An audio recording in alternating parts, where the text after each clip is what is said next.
سوال یہ ہے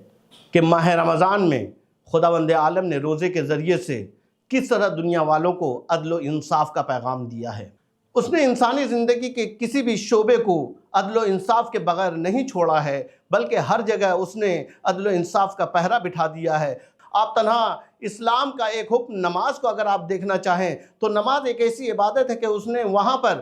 مصلی عبادت پہ بادشاہ اور رعیت، آقا اور غلام، باپ اور بیٹے، چھوٹے اور بڑے، مرد اور عورت کو ایک ساتھ ایک جگہ کھڑا کر دیا ہے۔ نہ کسی کو کوئی برتری دی ہے اور نہ کسی کو کوئی امتیاز دیا ہے۔ اگر اپنی بارگاہ میں کسی کو اس نے کوئی امتیاز دیا ہے تو صرف اور صرف وہ تقوی و پرہیزگاری ہے۔ نماز کے ساتھ ساتھ اس نے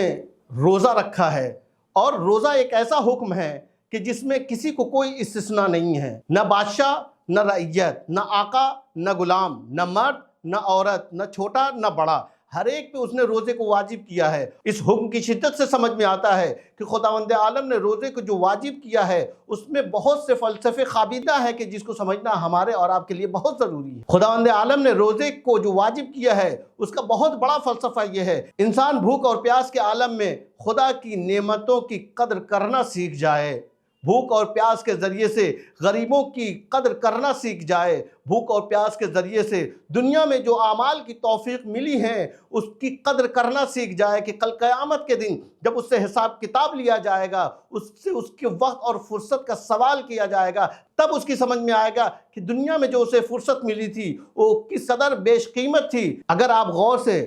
اس مسئلے کی طرف توجہ دیں تو پتہ چلے گا کہ خداوند عالم نے روزے کو واجب کر کے غریبوں کی امداد کا جو حکم دیا ہے، افطار کی جو برکتیں بیان کی ہیں، اسی طرح سے صدقات و خیرات کا جو حکم دیا ہے، اس میں اگر آپ غور کریں تو بہت بڑا فلسفہ ہے